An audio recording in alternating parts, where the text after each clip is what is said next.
All right, welcome in, boys. Episode 5 of Take It to the Bank. My name is Jay Paglia. You guys know that. I'm with Reed Cooper, my NASCAR partner in crime, as always. And it's another fucking week, Coop. Now, listen. If you just tailed the spreadsheet last weekend, I'd like to apologize in advance because the spreadsheet, we got our dick kicked in. And we should not have done what we done pre-flop, probably. That being said, if you were in the Sports Keg Discord, Coop gave out driver that wins stage 1 wins the race at 16-1. And if you watched the show on Sunday, we hit a parlay with Joey Logano that was pretty solid. So all in all, hold on. Say that again. Say that again. What's that? There was no we in that. It should have been I. Oh, yeah. So I hit a parlay with Joey Logano. That was good. Coop didn't hear it. He got up to go to the bathroom after stage 1. Mistakes were made. Okay, I did say it. I did say it on the show, but I could have waited until he was back in the chair. It happens. What are we gonna do? We're not gonna dwell on it. But I apologize if you're not in our Discord and you didn't watch the show. I apologize that you dropped about 4 units on the website. But all in all, man, it was a really fucking good weekend.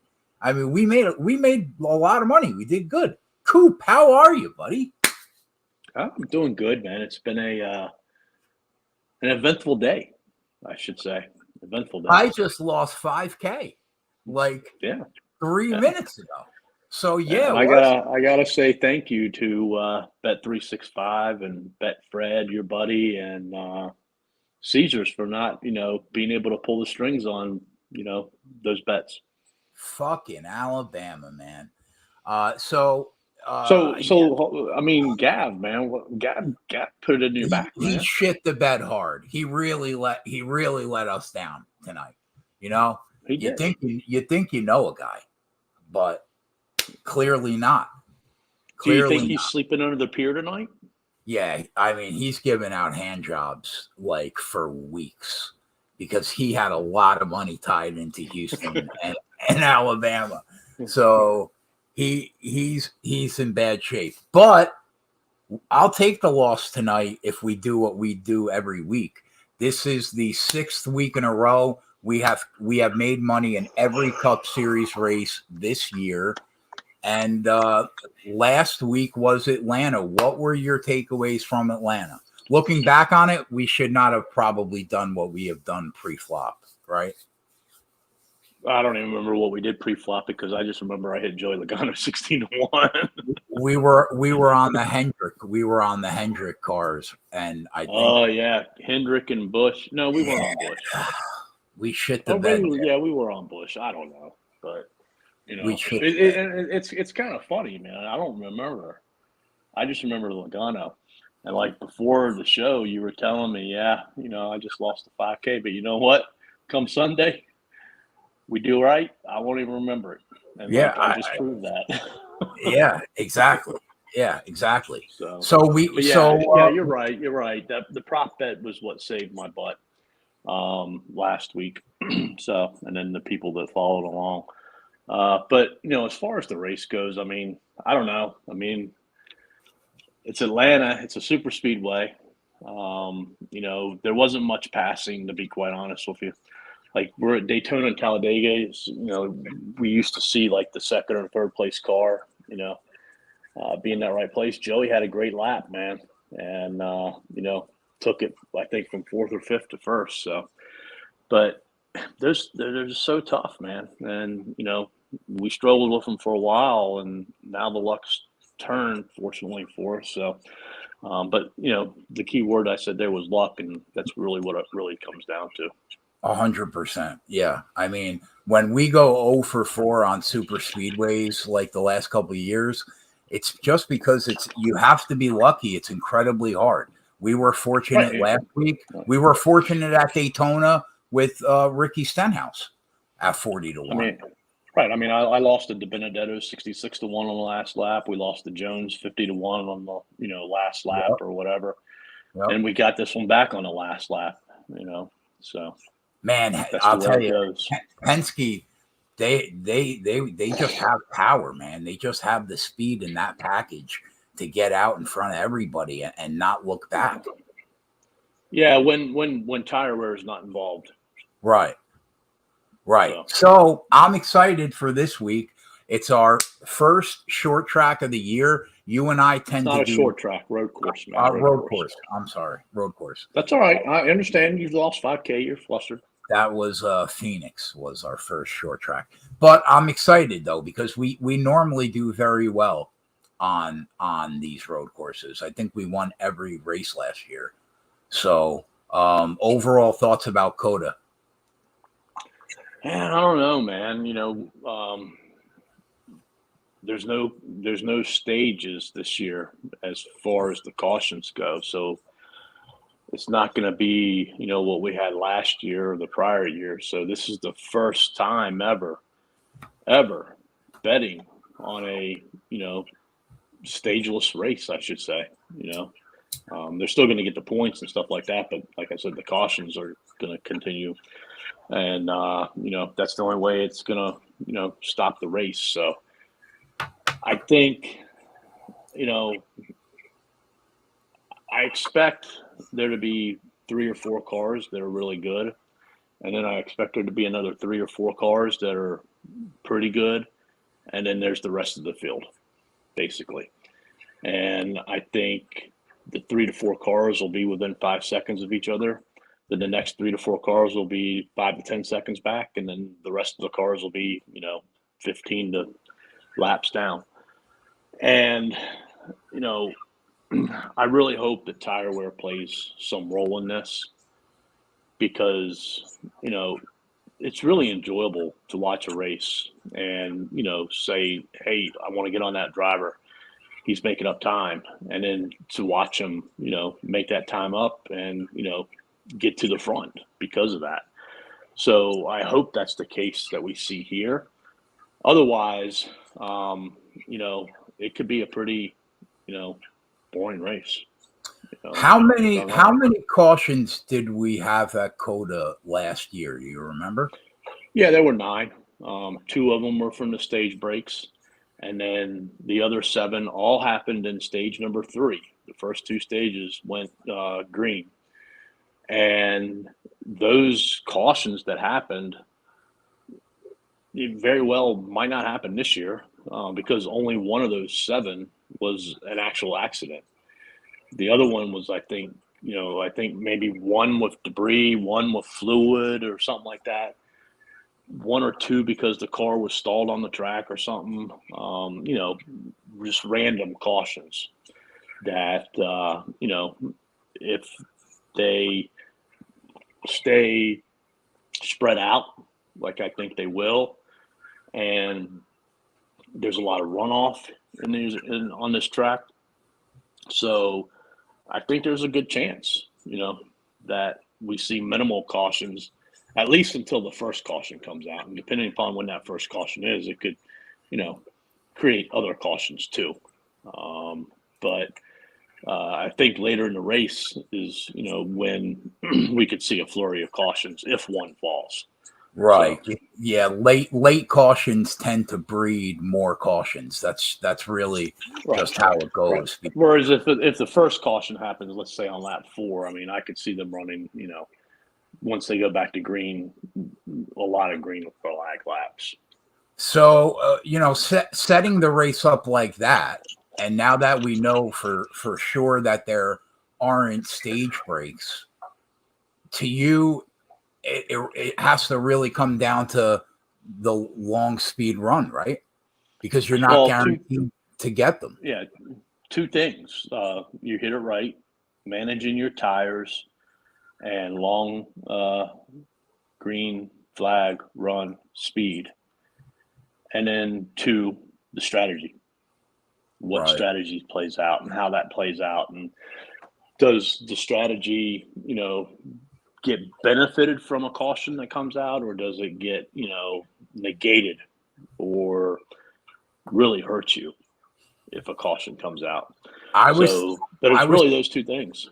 I was thinking about, like, once you and I were talking about the race this week, about how there weren't, they're not going to be stages and long run speed, right? I think part of the strategy that we need to have is to set ourselves up for both scenarios.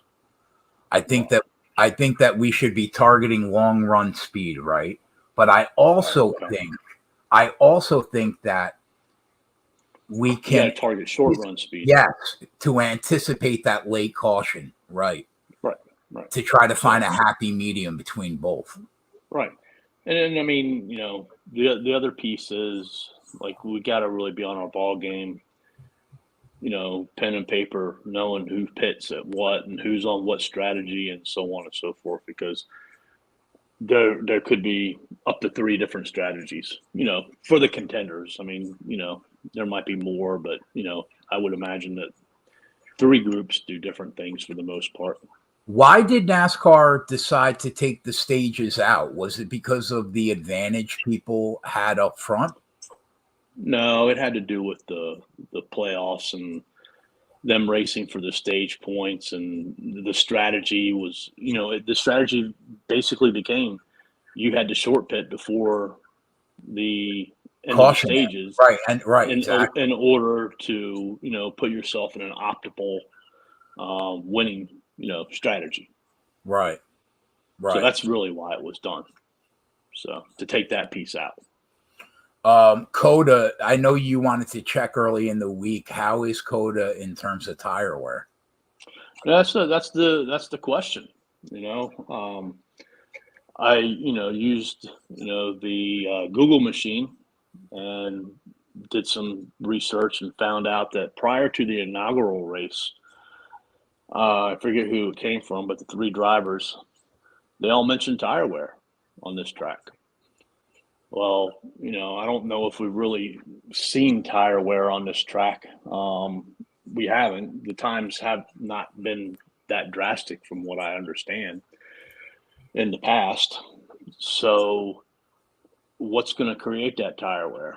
One, possibly they were going to run longer green flag runs this year than what they have in the past. All right, because the first race was a mess because of the rain. The second race last year was 15 laps, and then, you would just pit. So they really didn't have a long run.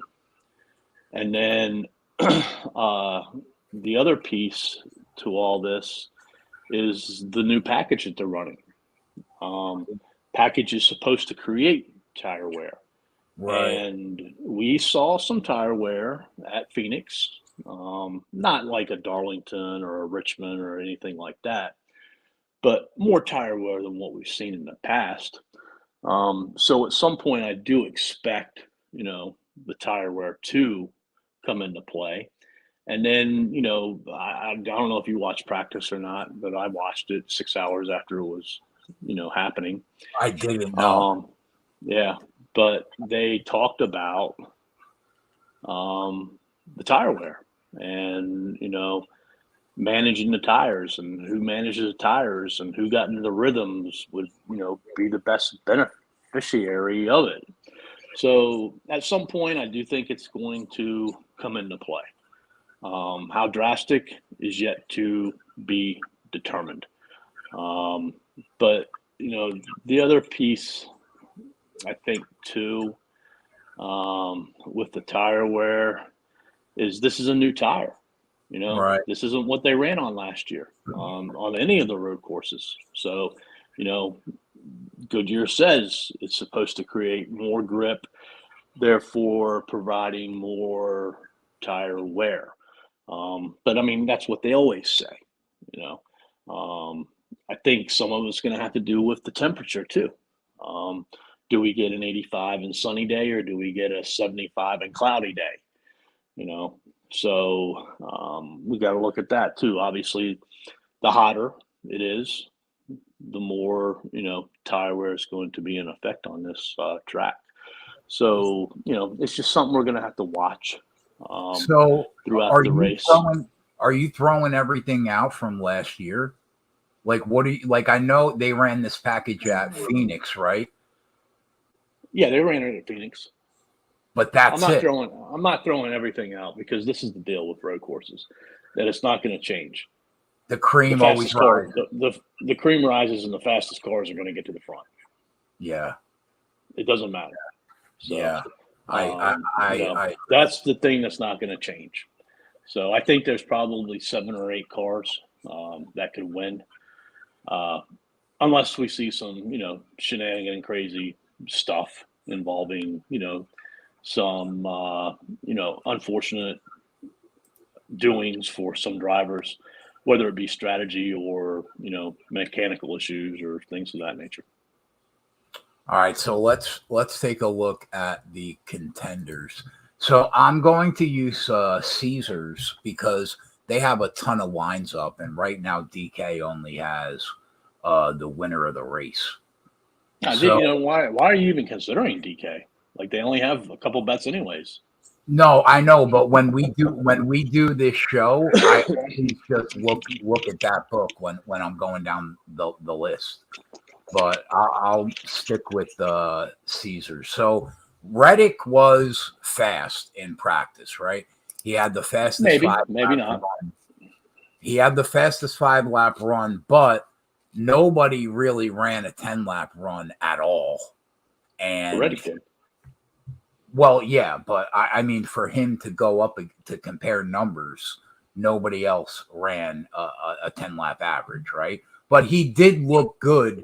Listen, he's a phenom. The big question last year was, is his car the stone nuts, or is he really that good? Like, is he just a really, really good road course driver, right?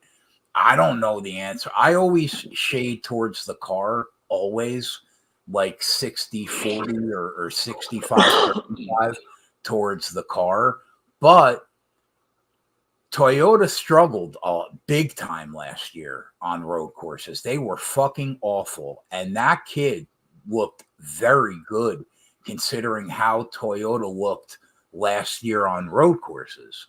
So I don't know if he's that good tomorrow or Sunday, or, if he's just that good of a driver where he's going to wheel that car that way down the track. I don't know. But I did take him at 9-1 when FanDuel left them open, just because if they're going to leave it open during practice, I'm going to take advantage of what I see in practice. Now, it might not pan out in the race, and it might be a unit that I just threw out the fucking window. That's definitely possible.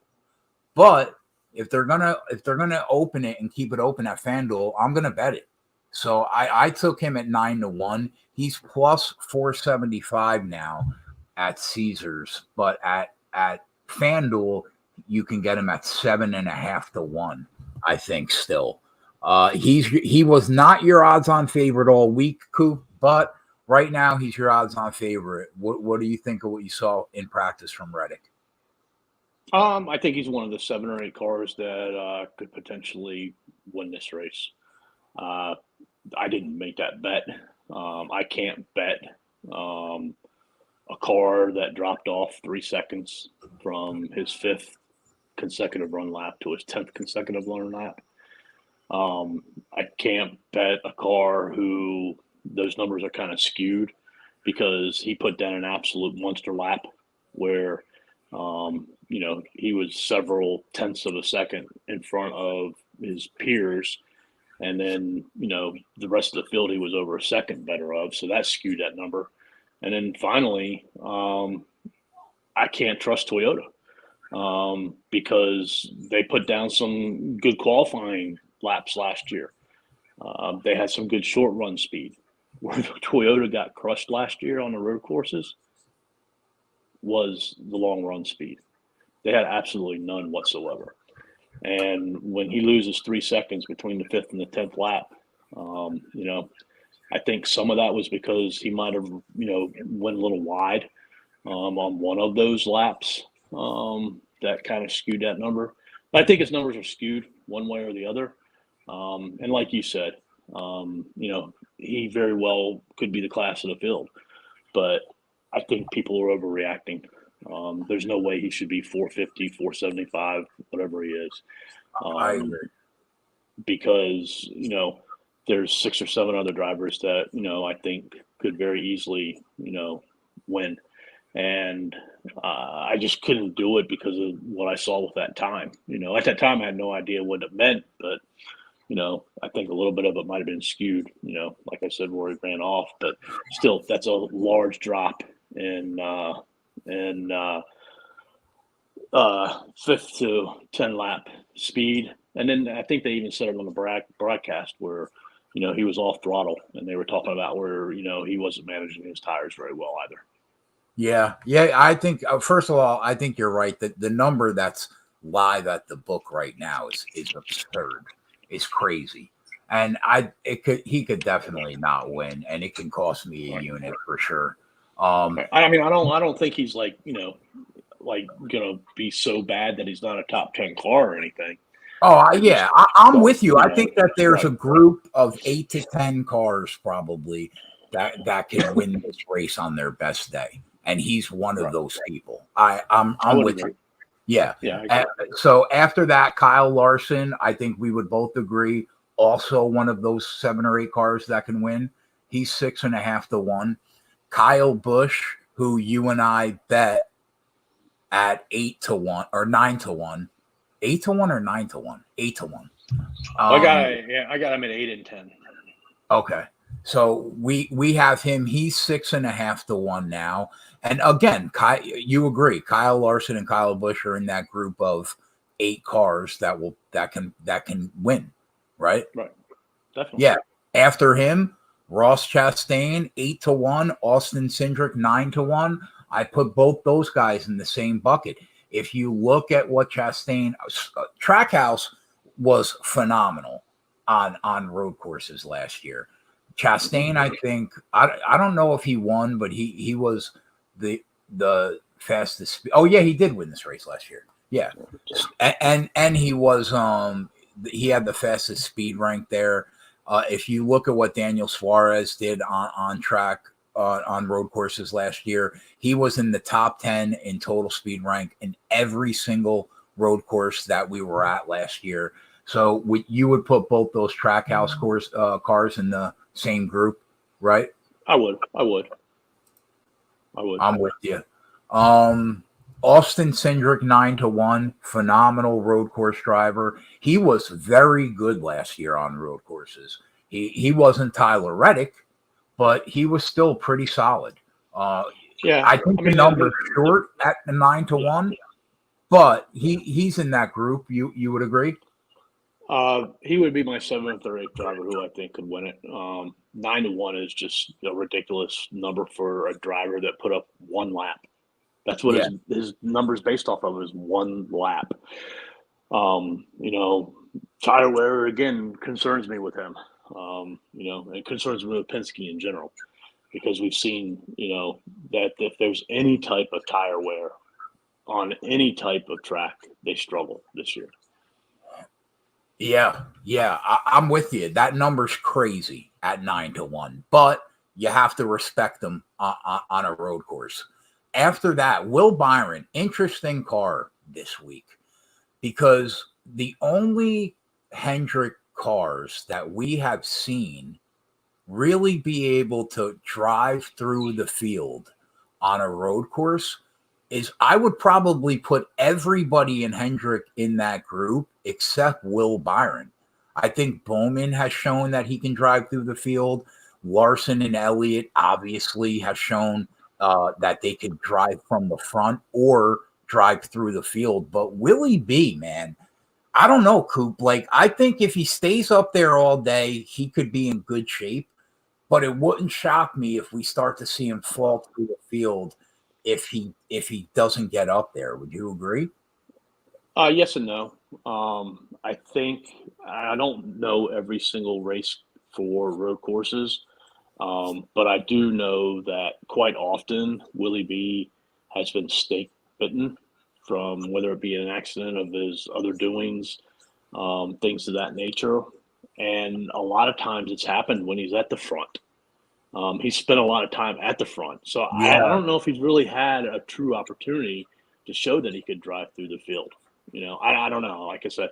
But when I think of it, I think of him being at the front and having issues. And he hasn't had that opportunity to drive through the field because he's been at the front a lot. Unfortunately, hasn't been able to finish there. Would you put Willie B in that group of drivers that can win? Yeah. I'm with you. After that, AJ Allmendinger and Daniel Suarez, two guys, they could possibly be the best two cars on the track. But now that Elliott isn't going to be in the race at driving on road courses, maybe they really could be, right? Could be. They're both 12-1. Now, granted, we were getting Daniel Suarez last year at unrealistic prices for the quality of the car. He's no longer 40-1. Now we're talking about Dinger and Suarez at 12-1. I don't know. I think that they're both live to win, but that number feels like I don't feel comfortable betting it at 12-1. Where are you at? I would probably bet it at 16. I would probably take those guys, maybe. 12 doesn't does 12 seem short to you a little bit? Well, yes and no. I would rather bet them at 12-1 than Austin Cindric at 9-1. Oh, I'm with you. Yeah, I'm with you there. Okay. Yeah. So there's that. But like the thing with Dinger, I told you, he rarely does well in practice and he rarely does well in qualifying on these road courses for whatever reason. Like Dinger is like, he's just, I would hate to be his crew chief on a road course because the guy expects the car to be 100% perfect every single time. Yeah. And like he just keeps pushing it and pushing it and pushing it to get there. And if it is really good for him, he wants it to be even better. So, he's kind of hard on himself. He's hard on the cars. And the thing, though, that he's really good at is hitting his lines and managing the tires. Yeah, I'm with you. I totally agree. If he shits the bet in qualifying, do we get a better number than 12-1, you think? Yeah, I think we can get 15 or 16. So let me ask you this. Do you think that learning and managing how to save tires on an oval translates to a road course? Or do you think it's a different type of trying to save the tire? I don't know the answer to that. My gut says tire wear is tire wear. And it's probably universal, I would guess, but I don't know the answer to that. Because, like, to me, I don't know the answer either. But to me, like, with all the turns, the lefts and the rights, like, to me, it would almost seem like it's got to be a different type of being able to do it. Yeah, it could be. It could be. For sure. Because, like, I don't know if that, like, means, does that mean, like when Truex was good, he wasn't good because he saved tires. He was good because he had a really fast car on the road courses. Right. When Harvick was good, same thing, right? Yep. So I don't know. It's just something I was thinking about. So after those two guys, the numbers start to get higher. Jordan Taylor, I assume he is a road course ringer, Coop. Yeah, he's an IMSA driver. Has a lot of experience, a lot of wins, a lot of that stuff, and he's in a great piece of equipment. Yeah, he's 20-1. He's in Elliott's car, right? Correct. Yeah. Okay. So I guess you have to respect him, but I'm not running to the window to bet him. I don't think, unless we have to when we're watching the race. Right. Chris Bell, Alex Bowman, and Ryan Blaney, all 20-1. I think Ryan Blaney on his best day and Alex Bowman on their best day are probably two drivers that you can throw in that group to win. Would you agree with that? They would probably be like 9 and 10 for me, somewhere in that ballpark. Where are you at with Chris Bell? I don't know how I feel about him, mostly because of how bad Toyota was on these tracks last year. Right, exactly. Like the other thing that sticks out, like to me, is like none of the Toyotas were really that great, other than Tyler Reddick. You know. Yeah. So it was like Tyler Reddick that much better of a road course driver than Denny Hamlin and Martin Truex. Or, I mean, because you would think the cars are, somewhat comparable. Yeah, I agree. Well, I would think that they all have a very similar setup off the truck, don't you think? Possibly. I mean, sometimes they go with different types of setups and then readjust them, as it goes. But, that's the other thing. And, I don't mean to get sidetracked, but that's another piece right there, all right, that we haven't even talked about. What? Is setup. Like, last year, these guys had stage 1 brake to adjust the car, stage 2 brake to adjust the car. This year, they might not have as many, you know what I mean? That time to really adjust it, So I think that's really going to string out the field too, because, they want to make these pit stops as fast as they possibly can. And, that could hurt somebody. And, they lose a second because they're making another adjustment than what somebody else is making. So, that's something like, I think another point to why the good cars are going to be at the front and the fast cars are going to be at the front, no matter what happens.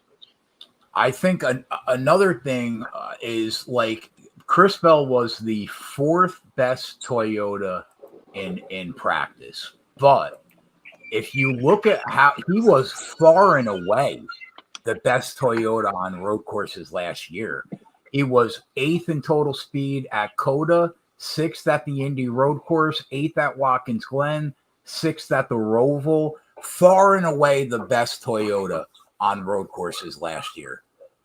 Right. But he didn't look very good. I mean, he was the 4th best Toyota in practice. The thing that worries me about him is like when he was that last year, he was one of those cars that, had good qualifying efforts and things of that nature. So, I'm not going to lay on qualifying. If he goes out tomorrow and qualifies 4th or 5th, I'm still not going to be on the guy. Yeah, until the race. I'm with you. Because, I mean, look at, a couple weeks ago, Logano and Blaney went out and put down blistering laps in qualifying. But, like, when it went to the race, their practice speeds is what they raced at. Yeah, I'm with you. So after those two guys, between 22 and 25-1, you have Briscoe, Logano, Hamlin, Buescher. Now, together we've bet 2 of these guys. You're high on Chase Briscoe. I get it. He's a good road course driver. He's going to be in a good car. And I would also throw him with you as one of those 8 cars that is live to win this race. Now, I did not bet him yet. You did. Could I see myself getting on him? Yeah, I could. I haven't bet him yet, but I could. I mean, he won a road. Didn't he win a road course last year? No. Oh, he was up at the front a lot though at COTA. Yeah. Well, him and Cindric basically, after they made their wins, they basically ran the road courses for stage points versus winning. So which wasn't optimal for either one of them. I'm with you. I think he's live. I would not bet Chase Briscoe right now until the race happens. I think where Briscoe is going to excel is when we get to lap 14 through 20. of the run. And I think that's when he's going to start, chopping off, other cars and putting himself hopefully in a position, to be there at the end. Yeah. So Coop has how much? What do you have? A half unit on him? Yeah. All right. So Coop's on Briscoe for a half unit, and I could see myself getting there. I think he's a contender. After that, Denny Hamlin 25-1. I have no interest. I know that Denny could get the job done if he had the car.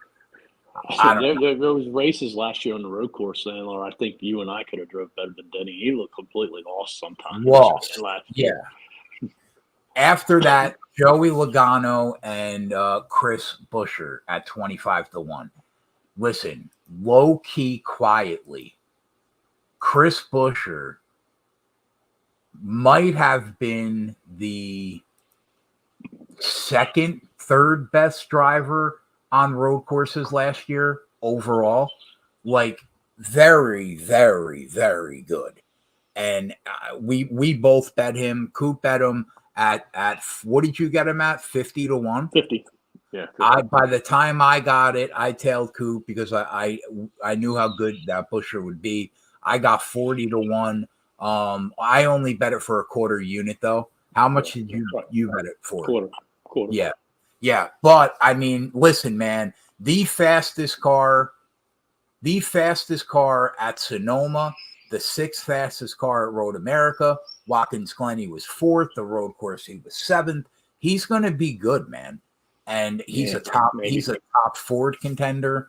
I think a bunch of these Fords have a shot this week, but I also think that we also have the opportunity where Chevy could just crush if it all goes their way, and it wouldn't shock me at all. Like I have the same thoughts on Buescher as I do Bell. Like Buescher qualified and Buescher practiced well last year. He didn't do that today. So I have some concern with him. After that, when it comes to winning and top 10ing and things of that nature, I don't think he's going to be like a 25th place car. It should be a top 15 car. But I don't know if he has enough to, contend based upon what we saw today. After that, we have Marty at 30-1, McDowell at 30-1, and then Harvick and Keselowski at 35-1. Listen, McDowell was very good on road courses. Very good. It wouldn't shock me to see him run well tomorrow at all. What about you? Yeah. He's the same way as Buescher. I think he practiced a little bit better than Buescher, but neither one of them practiced as well as what they did last year on these road courses, which is concerning. Kevin Harvick and Brad Keselowski at 35-1. Do you have any interest there? Keselowski and Harvick, low key, are having a phenomenal year so far. Yeah, Harvick, I have the same type of interest in from a Briscoe standpoint. Long runs, the tire wear comes into play, things of that nature. Keselowski, I have interest in because he loves to play the strategy game. Loves it. You think he could find himself on the right side of a pit road call? I mean, yeah, sure, because he loves to play strategy. I mean, he could also find himself on the wrong side of it too. Yeah. So okay. So after that, it's 50-1 and down. I don't think any of these cars are live to win the race. Do you? No. Yeah. Okay. I'm with you. All right. So that's the outrights. Go ahead. So my main concern with this race from a live betting perspective is, are the books going to be able to handle it? This is their first time ever doing a stageless race.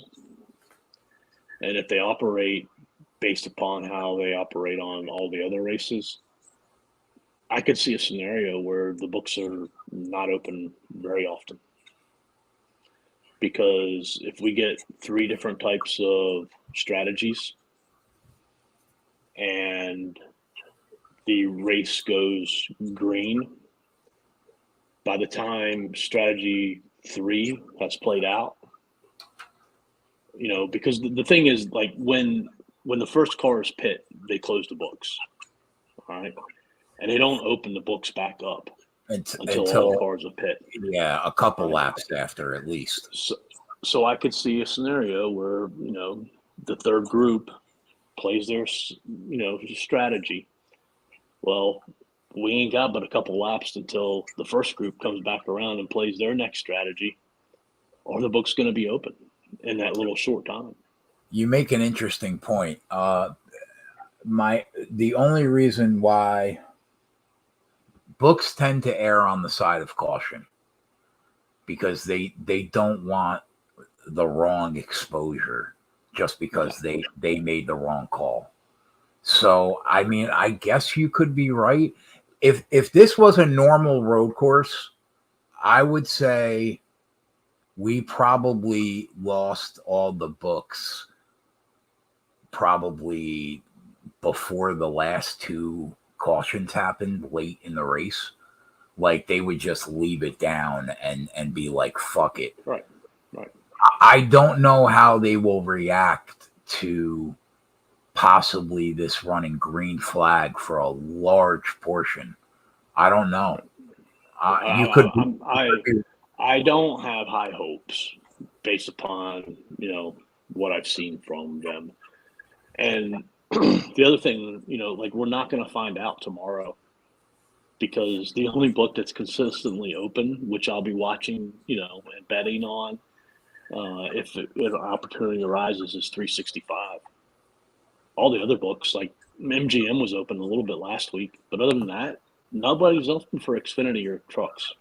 I want to say that has more to do with the tournament. I don't think it does. I don't know, Coop. There were what? 32 basketball games, college games going on Saturday and Sunday that had huge amounts of money. What brings in the most money? The NFL. Were they open last year for NFL? Yeah. Yes, they were. But the flip side of that is it's the second most bet event in the world, or at least in this country. They were open for the first most event of the world every week last year during football. Well, yeah, I guess you could be right. I don't know. Yeah, I don't know. We'll have to wait and see. But we're not going to find out because I'll be surprised if anybody's open tomorrow besides 365. That would suck. I mean, I'll bet there, but I hate when we don't have options to get the best price. You could be right. We'll see you tomorrow. I guess we'll know tomorrow. Really, not really, because they're not going to be open other than 365. Top 3, top 5, top 10. Start with the top 3 and the top 5. Any interest? Maybe, possibly. Talk to me. One second, please. Since you're on Caesars, I'll go to the Caesars sporting book. So top 3. So we get Reddick 200, Larson 225, Bush 225, Chastain 250, Cindric 275, Byron 300. We might be able to get a little bit better numbers than that because we know Caesars is a little bit, tighter than some of the other books. I don't know. I mean, I think if I shoot my wad, I think Reddick, Larson, Bush, and Chastain are the top 4. I think you're gonna have to beat them.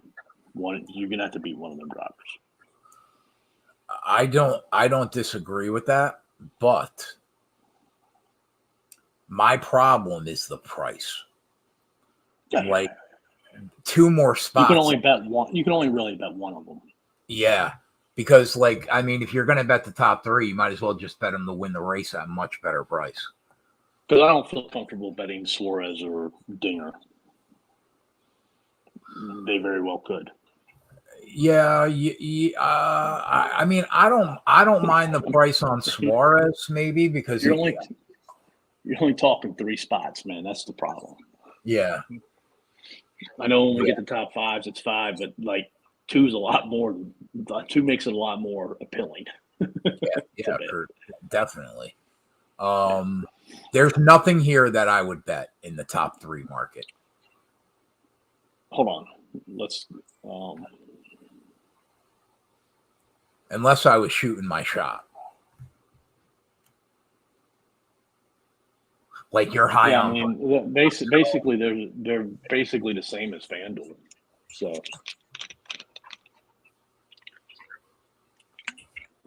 All right, go ahead. Top 5 market. Any interest in the top 5 market? Well, I already have one top 5 bet. What'd you bet? I got Kyle Busch at 160. Oh, I don't mind that. I like that bet. So right now he is plus 120 at Caesars. I mean, listen, we bet him to win the race, so I don't mind that bet. I don't mind I feel confident, he can get a top 5. But I mean, I don't mind. I don't like the prices, but I don't mind a Reddick, Larson, or Chastain. But which you can't take them all, right? Like which one or 2 do you don't want? Plus, you already have Kyle. I already have Kyle Busch. I would probably side with Chastain. He was so good at this track last year, man. He had the nuts. He should have been. Yeah, but Kyle Larson was really good at this track too. Yeah, he was. He wasn't bad. It's a tough call. It's a really tough call. Right. Nothing sticks out to me really, unless I was going to take a shot at a price.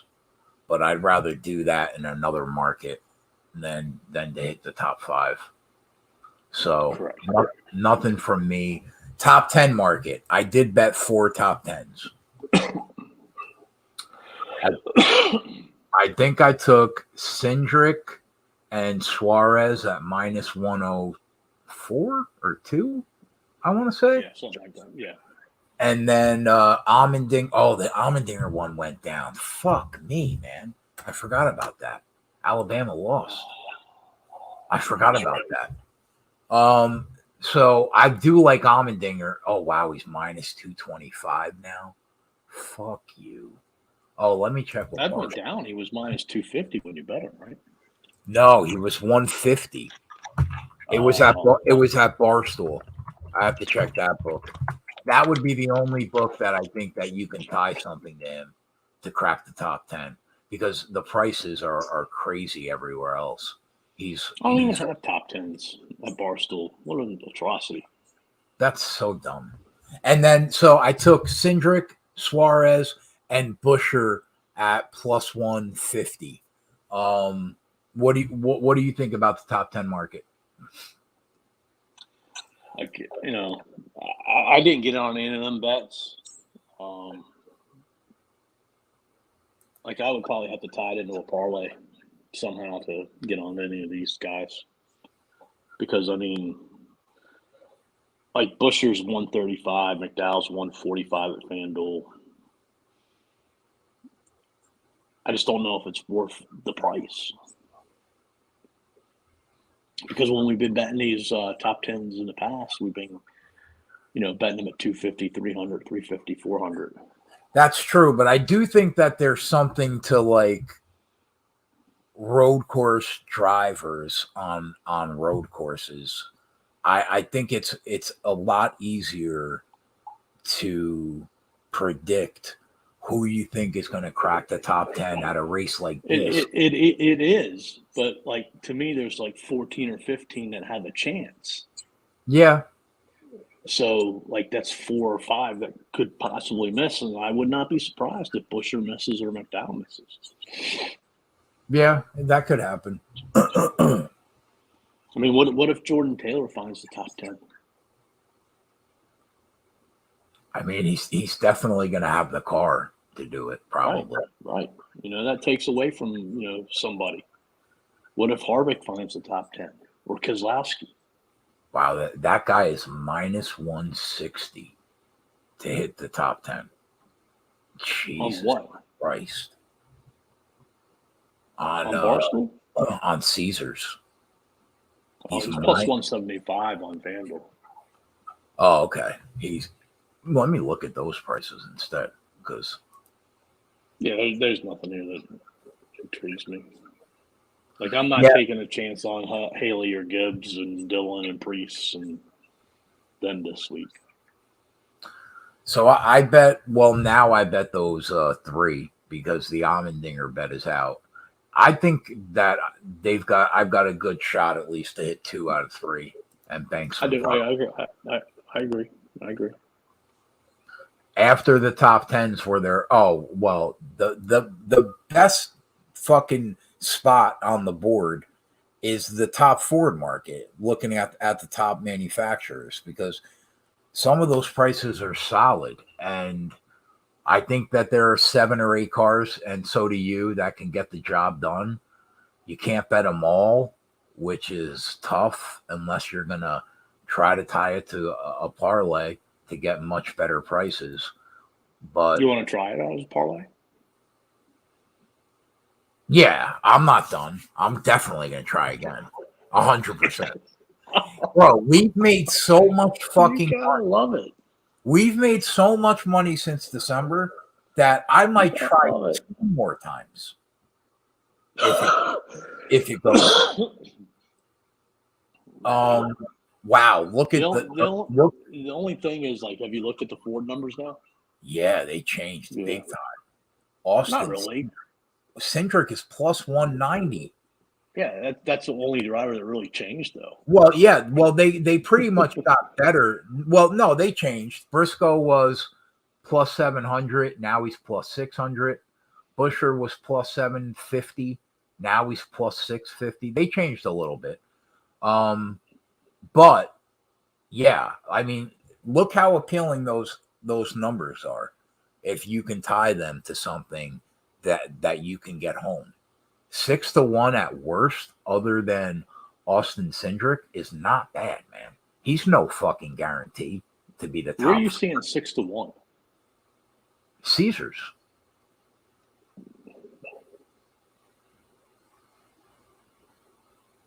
Why? What are you seeing? 550 on Blaney. So it goes 550 to 950. What? If I'm betting them. 950 is who? Briscoe? No. Harvick and Keselowski.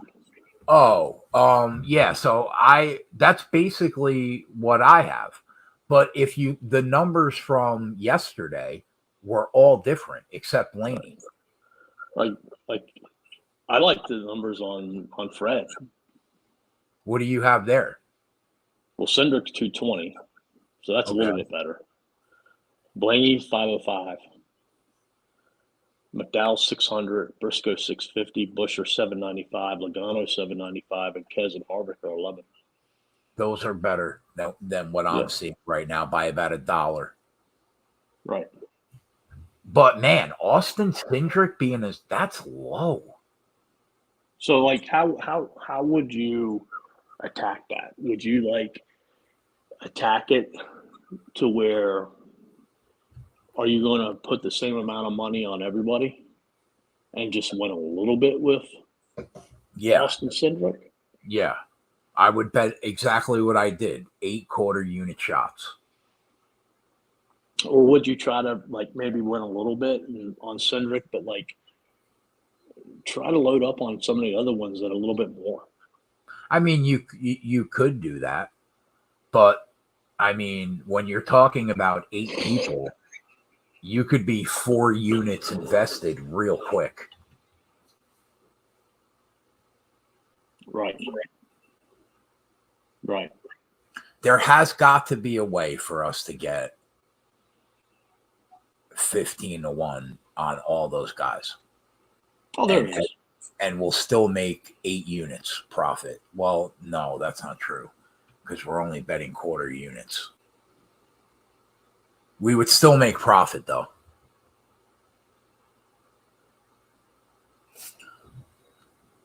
So there's a way. Yeah, I mean, I guess you have to be in our Discord. We might do something over tomorrow to try to get better numbers on the top Ford. But I like all those numbers, except the Cindric number. But I like Coop was talking about. If you're going to bet one of them, there are 7 or 8 guys that could legitimately be the top Ford on Sunday. Can you throw anybody out after practice? I can't. Right. Might have to throw in Jensen Button. Who? He shows some decent time. He's in the Rick Ware car that's being supported by Stuart Haas this week. Oh, he's 28-1, huh? Mm-hmm. That's why I said you might have to throw him in just to. I wouldn't put more total on it. I would just take away from somebody else. You know what I mean? Yeah. Because his number is 28, so you're not going to have to do a lot. But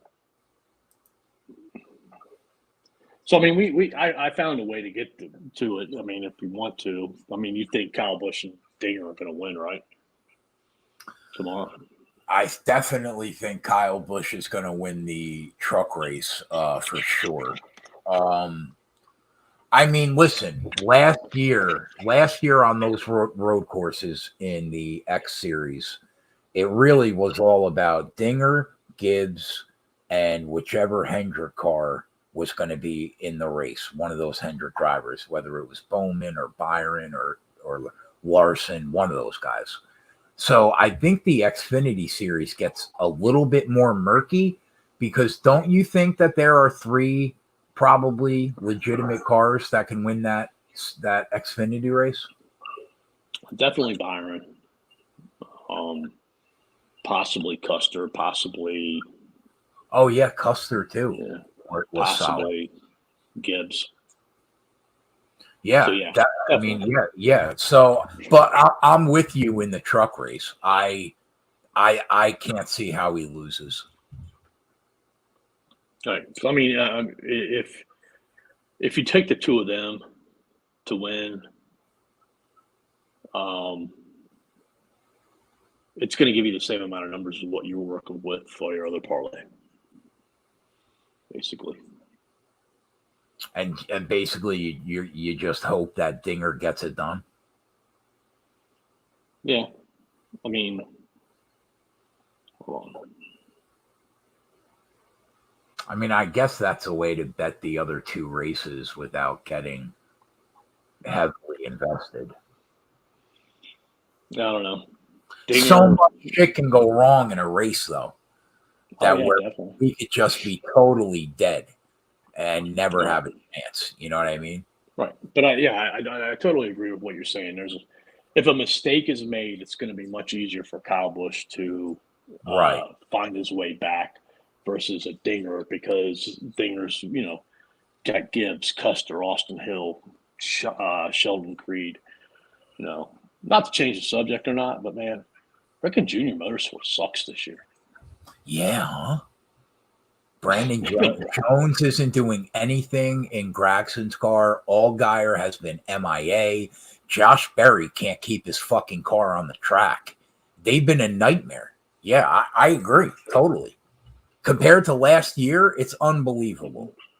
Yeah, unbelievable. But yeah, we're definitely going to attack the top Fords again. Yeah, you're going to attack them again. I'm going to attack them for the first time. But I think that Kyle Busch is a good leg. I think we might need something else though to avoid that. We got till about noon tomorrow to figure it out. Not even noon. It's got to be done. I love Holly. It's got to be done by like 10 a.m. I love Holly Holm by decision, and she's basically the exact same price that Busch is to win the race. Yeah, but do you know who the referees are for that match? No, not yet. No. I wish you would and find out what their statistics are. You fucking analytical fucking Coop breaking my balls. Well, I mean, I don't know much about MMA, but I know enough that like y'all are all talking about how bad the refs are. Yeah, that could happen, no doubt. All right, so let's put top four aside. But listen, if we're gonna do it, it has to be done by like 10 a.m. tomorrow. Well, then we got to do it tonight because there's qualifying for the cup, which is going to take the books down, and then right after that is when the trucks start. So it would be questionable if you get the numbers back up for a top Ford by the time the trucks start the race. So then we have to do it tonight before we go to bed. Figure it out. But let's put the top four aside for a minute, right? What about top Chevy and top Toyota? Was there anything that you saw that you were interested in? Wow. I mean, Tyler Reddick is minus 150 to be the top Toyota. I think maybe last year we saw like a Larson or something, like a minus number as a top Chevy. Yeah. Or but you very, very rarely see a minus number for a top Chevy or a top car. Yeah, I think we saw Kyle Larson at minus 120 last year at one point to be top Chevy. I don't think we've ever seen minus 150. Right. So back to the Chevys. Like, I think, again, like you could do the same thing with the Chevy as you do the Ford. The numbers just aren't as good. True. But they're not horrible. They're not great, though. Did you know that on Betfred we could put a bet on Josh Berry to be the top Chevy? No, I didn't know that. That's kind of hard to do, though, isn't it? No, I mean I can just click it and do it. He's not in the race, though. Right. It's kind of hard for it to win, but it's easy to do. They'll take that. They'll take that money too, with a smile. What about? Go ahead. Go ahead. No, go ahead. I was just going to bring up top Toyota. Right. I mean, if we're going to do anything, that would be the one because. What if we try to beat them? Yeah, let's. I don't mind Chris Bell at 4.5 to 1.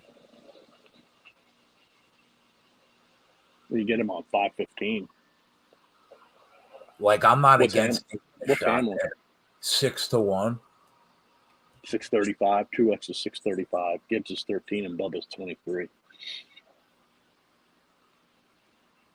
Yeah, I mean, I think he's. You never know, man. It's NASCAR. Like that right there. Hold on.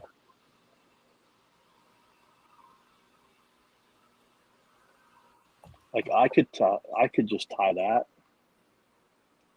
to Kyle Busch winning the truck race, and we basically double it. What if you put Reddick? No, all the others. Oh, right.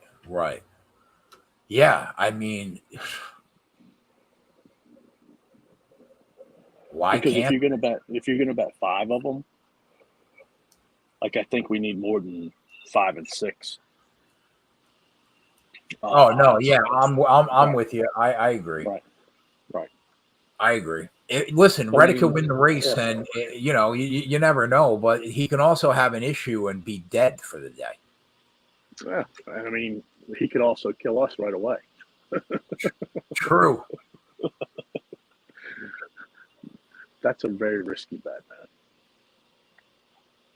Yeah. But to your point, like I don't know.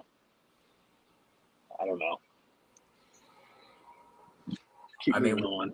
Yeah, whatever we're gonna do, like we can't do it with every single manufacturer, or else we're gonna get fucking killed. I mean, was there a race last year that There was Sonoma. There was one road course last year where I think he blew his engine or something. He was 18th total speed rank at Sonoma, 12th at Watkins Glen. So he probably had an issue at some point. And I mean, you know, a tire, I don't know. I'll sleep on it. All right. After that, let's see what else we got. While you're looking, I did make one more bet on Caesars this week. What? I grabbed the driver to win stage 2 wins the race at 475. Just because the track position? Just because I don't think that number was right. Because the end of stage 2 is lap 30. And what's that? A little less than halfway? Correct. I would imagine that there's going to be at least 2 drivers, possibly a third, that'll be less than 475 at that time. Yeah, I don't doubt that. So that's why I grabbed that. Yeah, it's three and a half to 1 right now. So right. It should be a good number because, I mean, a good driver. Because I don't think, I could be wrong, I don't think pit stops is going to, you know,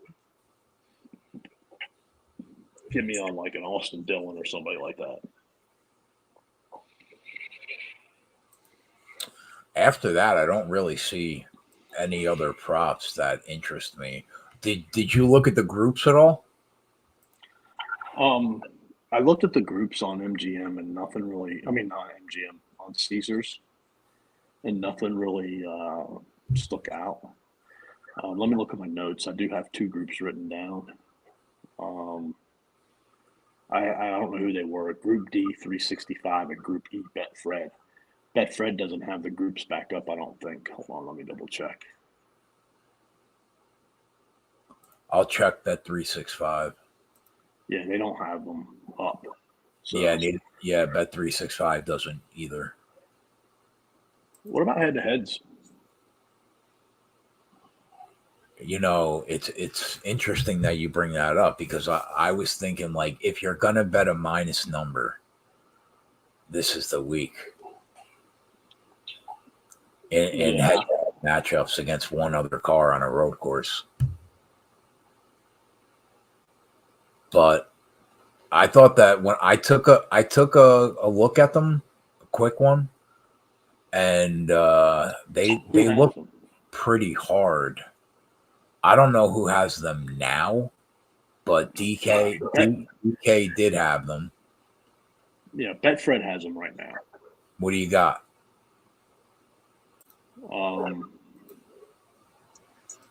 Reddick minus 145 against Chastain, at plus 115. They've got them matched up pretty well where it's hard to make a bet, to be honest with you. I don't mind. What's the plus number on Chastain? 115. I think he's going to be good. He was phenomenal last year at this track. Yeah. I don't really mind that number, actually. Larson's minus 125 against Busch at 105 plus 105. That's a tough one. You might like the next one. William Byron minus 145 against Dinger at plus 115. I mean, if you're going to give me Dinger at plus money and a heads-up matchup on a road course, I kind of think you have to side with him. But the way I look at it too is, if you take the Reddick matchup and the Byron matchup, and you have Chastain at 115 and Dinger at 115, I think more times than not, one of them's going to win, and you'll make a little bit of money if only one of them wins. I don't disagree with that. They have Cindric at minus 180 against Bell at plus 145. I just don't think I can trust Bell. Yeah. Suarez minus 150 against Bowman plus 120. Man, Alex Bowman was kind of sneaky last year on road. Yeah. He could have won that COTA race. As a matter of fact, he was leading the last lap of that race. And then he got bumped out of the way by Chastain. Yep. So, Blaney minus 140 against Briscoe at plus 110. Busher minus 125 against Denny at plus 105. Busher minus 125. I don't like that. Jordan Taylor minus 125 against Joey Logano plus 105. That's crazy. The reigning NASCAR champion is a dog in a heads up matchup against a fucking jobber, bro. The dude's a jobber. That's crazy. Michael McDowell minus 140 against Martin Truex plus 110. No interest.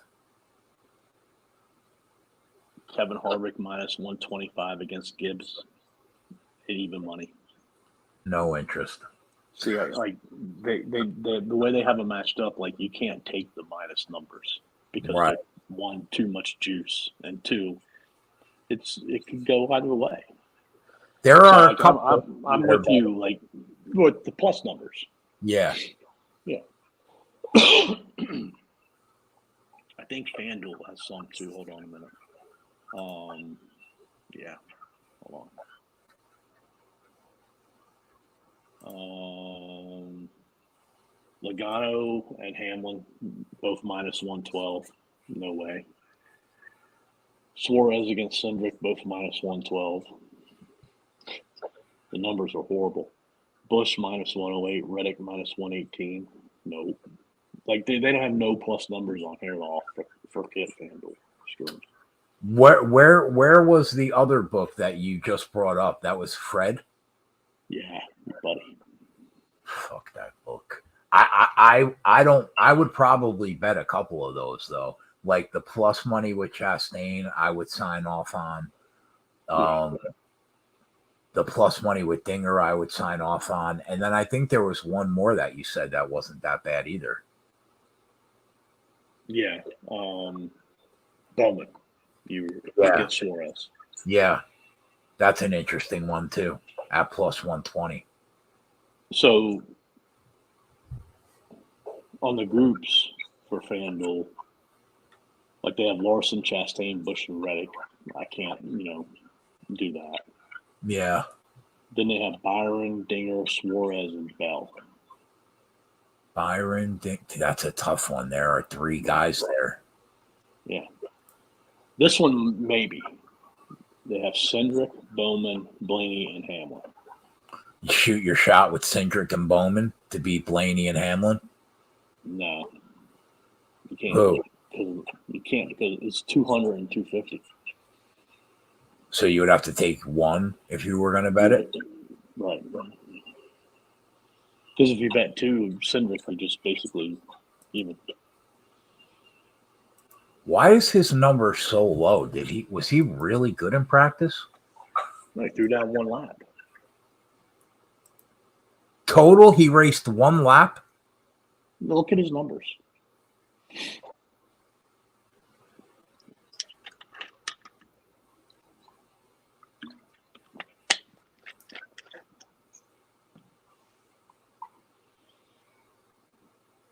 Oh, yeah. His numbers weren't great other than the one lap. Man, they're giving him a lot of respect off last year. Mm-hmm.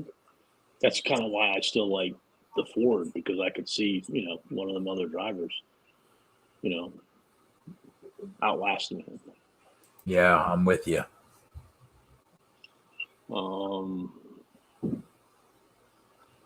See if Barstool has anything up. I don't get a lot of Barstool because of the state thing. Philly's asking basically what you brought up. What about pairing Busch in the truck race with Dinger in the Xfinity race, or is that getting too cute? The problem is that there are 3 or 4 guys that could win that Xfinity race. That's the problem. I agree. I do like throwing Kyle Busch to win the truck race, though, in that top Ford group that you mentioned.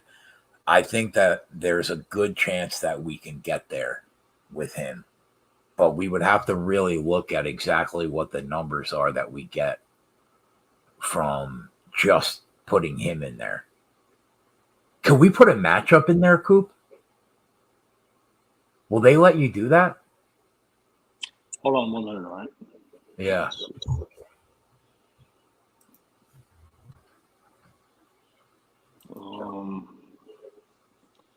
All right, so if I took,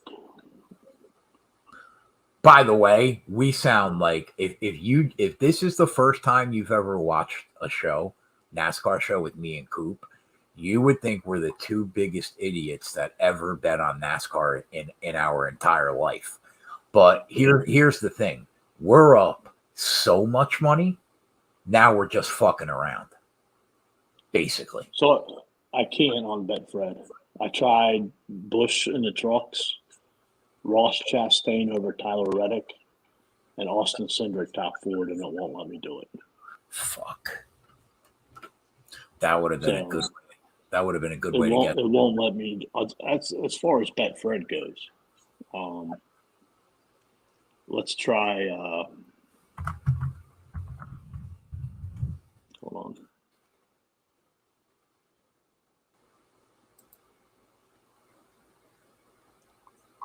Kyle Busch is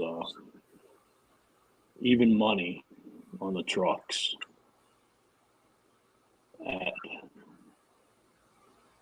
Caesars. What does that get you? Do you have head-to-head matchups? I don't have head-to-head matchups on Caesars, so I don't even know what I'm trying. No, I don't either. But what I want to know is what forget about Austin Cindric, the second guy, Ryan Blaney and Kyle Busch to win the truck race. What does that get you? Like 10-1? Yeah, hold on a minute. Yeah, good.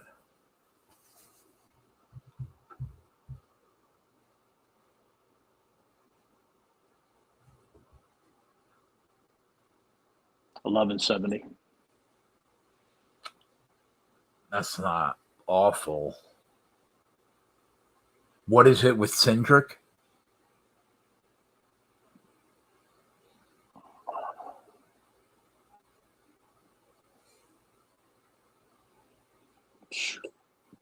$5 3/4.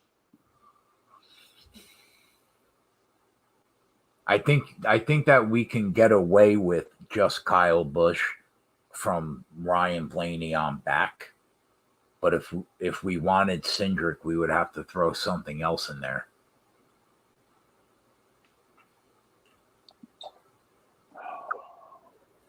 So, like, I would rather.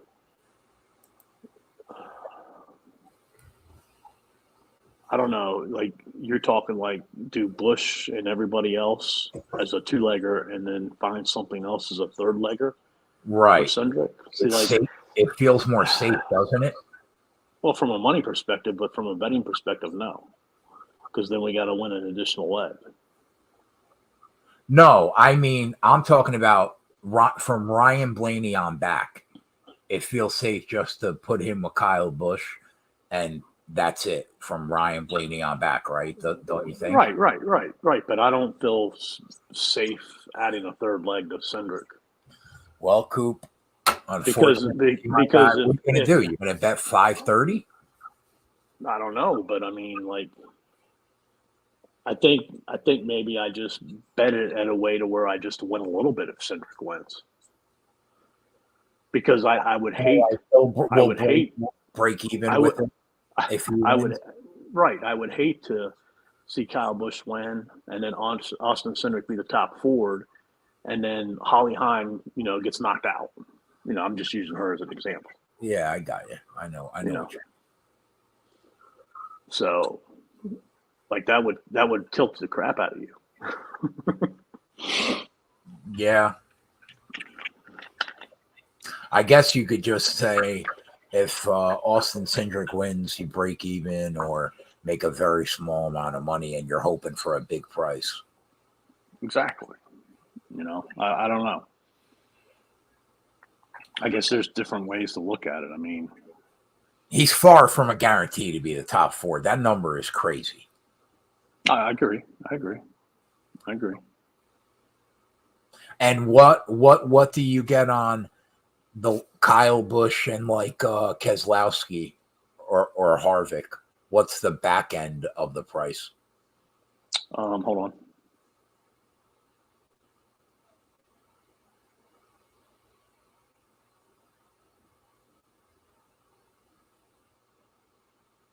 $24.20. That's not bad. But that's at a number that you might not get though. Yeah, I would probably be around 21 or 20 to 1. Probably. So, or it could be better. I don't know, depending upon book. But I mean, on the Toyota, it ranges from $11.91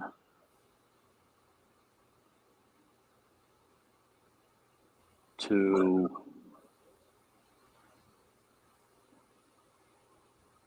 almost 5,000 with Bubba. I think we almost have to try to beat Chris Bell or Tyler Reddick. Do you think you can beat Reddick and Cindric? Yeah, I do. I think we probably have less of a chance to beat Reddick than we do to beat Cindric, probably. What are the chances both of them buries us? We could get buried. It wouldn't shock me. Because see, with Cindric, I would place it to where, like I said, if I win a little bit, I'm fine with it. But I'm not betting Reddick at minus 154. Right. So it would just be the other 5 drivers. Right. Yeah, you would try to beat him. I agree. Totally. Right. And if you were gonna get on Reddick as a threat, you probably just get on him live if he was really good. And to be honest, there's a good chance that your stage 2 bet, it could very well be Tyler Reddick. At you know what I mean? Mm-hmm. So you have a little protection there, kind of, if he gets there. So here's my problem. Who are the top 4 cars? We're going to be fucking 4 units invested into Kyle Busch to win the truck race. Yeah. The top. Who are the top 4 Toyotas? No, just cars in the race. Yeah. Who do you think the top 4 are? Tyler Reddick, Kyle Busch, Ross Chastain, and somebody. Kyle Larson. Could be him. Could be somebody else. But I think Chastain, Busch, and Reddick are going to be very good.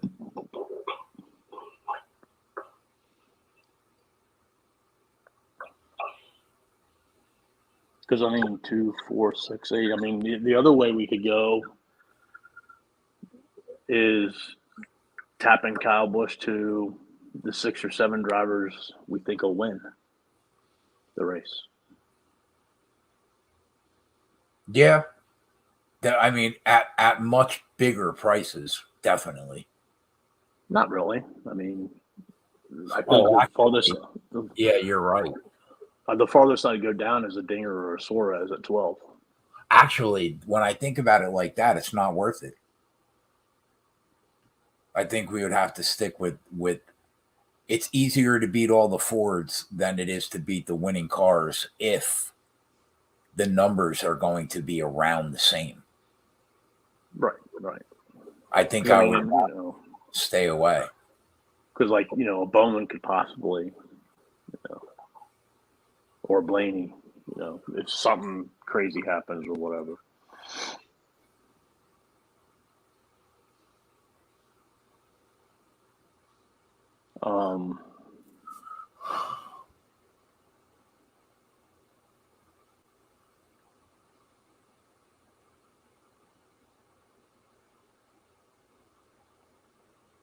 You pretty confident that Chevy wins? I think so. But would it shock me if Tyler Reddick or a Ford won? No. Who would win if it's a Ford? I think it would be Cindric, Briscoe, or probably Ryan Blaney. Okay. Where it's just Reddick, right? Yeah, definitely. How would you rank the Fords right now, 1 through 5? Hold on. As far as win capability? Yeah. Let me go back to the top 4 here.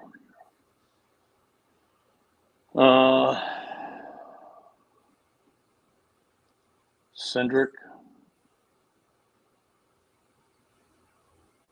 McDowell, Briscoe, Blaney, Logano. Based on practice, you put McDowell there?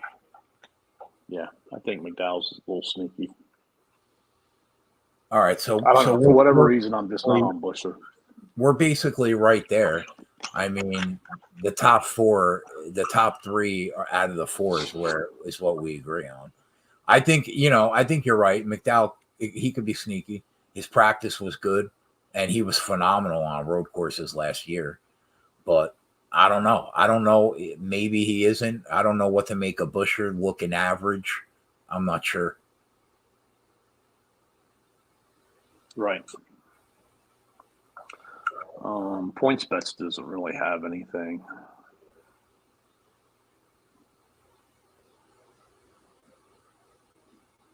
So I think that we should do that. I think that we should pair Kyle Busch in the truck race to those top Fords. I don't know if I want to tie him to something else, though. And then be like 4 units in the fucking hole if it goes down. Well, what's your favorite tie-in? The third tie-in, so to say. What do you mean, like top Ford or top Toyota? No. If you want top 4, Kyle Busch, what would be the third thing? What would be the third leg? Oh.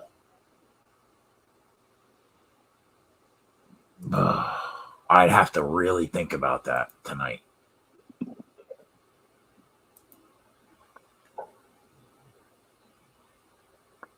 What was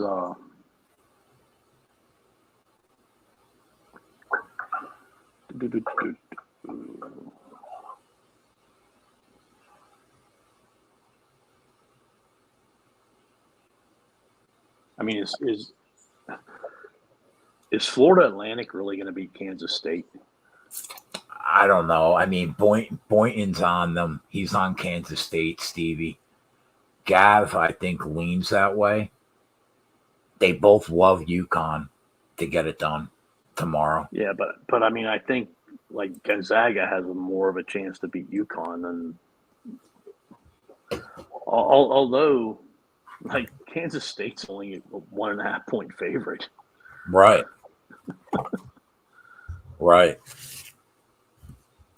FAU can't shoot the lights out like that again, though, in the second half. That was fucking crazy what they did. I mean, if Florida Atlantic made it to the Final Four, would that be bigger than Villanova?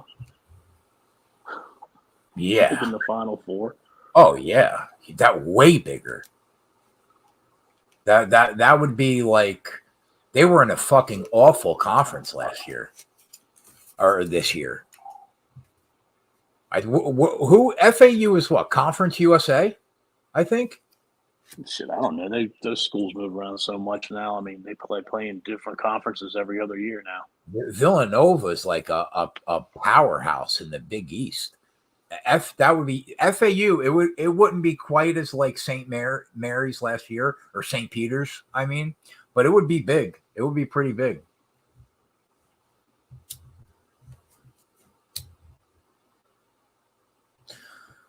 That's crazy. Because, like, all right, hold on. Let me just go back. So, hold on. DB said the way this is going, anyone can win. It's crazy that Alabama and Houston are out on the same night. Creighton can win the national title now. UConn can win. Texas could win. If Texas wins, are they winning right now? I think they were winning by a couple. Yeah, they're up 6. Look at Princeton. They're down 4 at the break to Creighton. And my guy Ant will kill himself if he loses to Princeton. Hey, what was that MMA parlay? I know it was Scheffler and Larson, but what was the MMA part of it that Clint put in there? Was it worth anything? Or was it like a wild shot? It was a plus number. Oh, it was a huge number. It was Larson, Scotty, and I think it was a basketball play. I'll check. No, it was MMA. Oh, it was? Yeah. I'll check. So just to give you an idea, like if you go Kyle Busch, Austin Cindric top forward, and then a minus 130, I just put Kansas State in there. It puts Cindric at 1,088.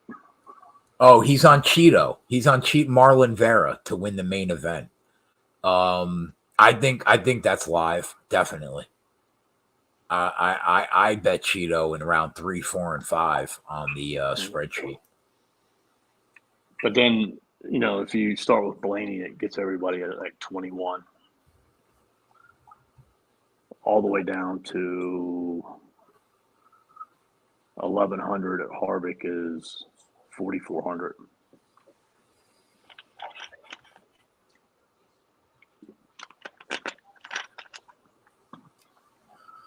So I don't know what to think about it.